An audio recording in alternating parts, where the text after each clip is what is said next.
Sega Game Gear was Sega's first handheld console.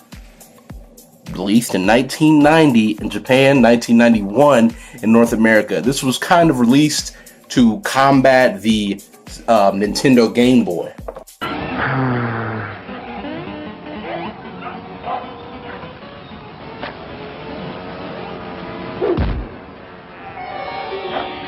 Whoa. Color. Hey, there's an easier way to get color. Get a Game Gear, the full color portable with over 150 games, like the new Echo, Mortal 2, and Sonic Triple Trouble. Sega! And it actually did a fairly good job of it. I mean, it was a pretty nice handheld. To be honest with you, the one that I have in my collection is in some really shit quality. I'm not gonna lie to you. You can probably see the screen, even though Game Gear screens are just shit-tastical. There's dust that gets under them and all that kind of stuff. I could probably clean it, but hey, whatever. And also, mine doesn't have battery covers on the back. But I didn't think that I needed battery covers to review this thing. I use AC adapter anyways. So let's go ahead and just do a little walkthrough of the hardware.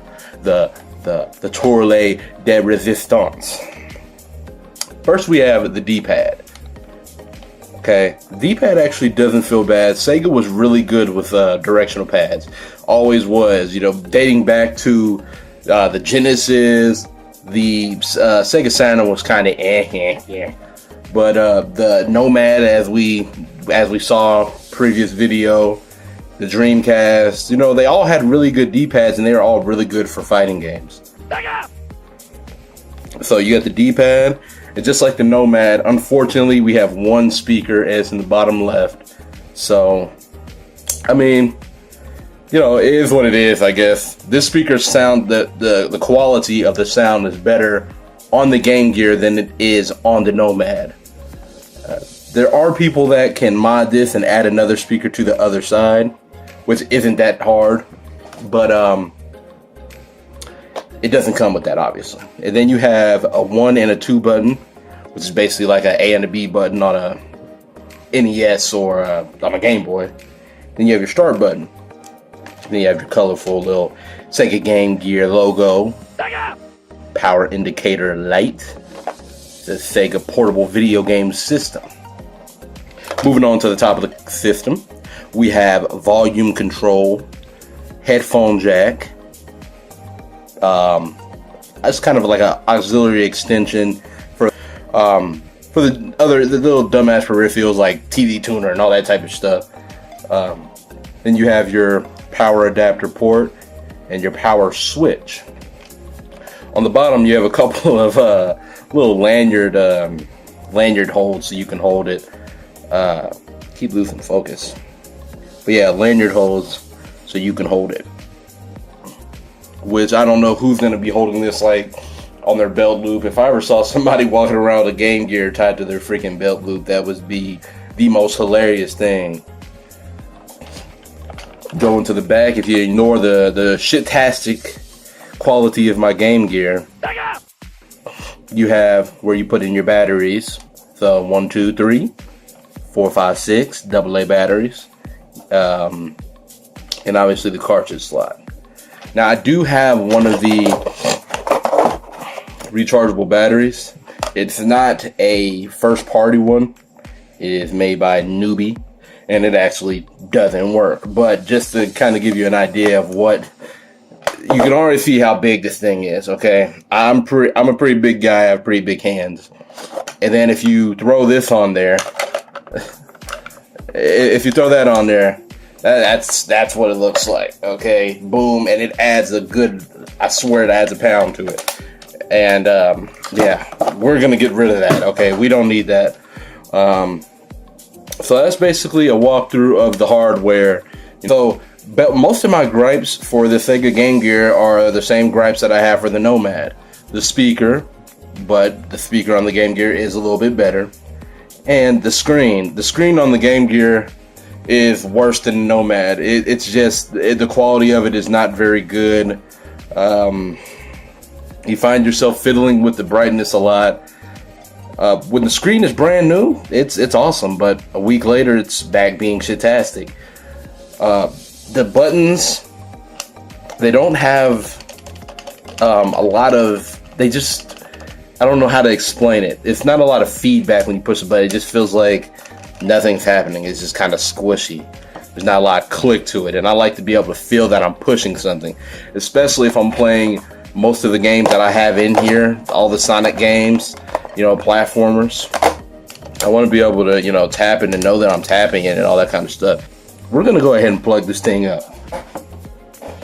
Going to take the power adapter. Sorry for the sound effects.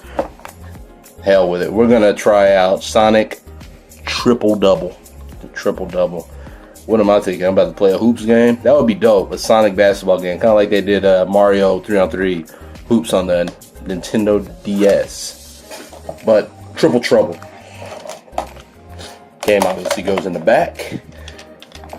Wow. Go ahead and turn that on. See what's popping with it. Hear that hiss?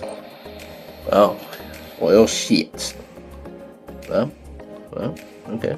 We're gonna go through. Ooh. Ooh. Yeah, the distorted nature of the speaker, though.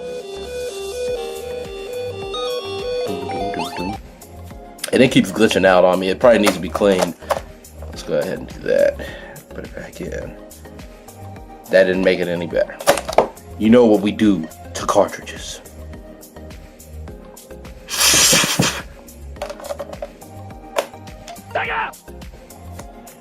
And of course it worked. Sorry if you guys can't see that. The screen, Anyway, I don't know why I'm actually trying to put it up. I was just kind of trying to show you guys the screen, but there's not really that to, be portrayed in a video. But, like I said, this was actually a really good handheld system. It actually did sell pretty well. I don't remember the exact sales figures. Maybe I'll put those in the description. But yeah, it actually sold pretty well. It didn't sell as much as a Game Boy, obviously. But, it was good for what it was. These are basically a little bit better than Sega Master System quality games. So, that's pretty awesome. So, to do a little recap, it's more of what you've already heard me say. The speaker, you heard what the speaker sounded like. It sounds better than the Nomad, but it's still not up to par with the Game Boys of the world, or the Game Boy Pockets, or whatever you want to think about. And the screen is the screen. Fortunately, it's pretty easy to replace this screen. I just haven't done it because it's just not priority to me. I'd rather just buy a whole new one rather than replacing the screen, because this thing is pretty messed up anyways. I think I got this whole lot for like $10, so that's the reason why I bought it, to be honest. But yeah, if you're a Sega collector, this is a must-have, obviously. Hell, maybe you can even start collecting the TV tuners and the FM radios and the boob tubes and the porn viewers. I'm kidding. I don't think, was there? No, I don't think there was. But, I recommend it, I like the game. I actually like the Nomad still better than the Game Gear, but that's just because I can play Genesis games. I hear there's some really good titles on the Game Gear. I can't really speak to that because, like I said, I've only played the 6 that I have.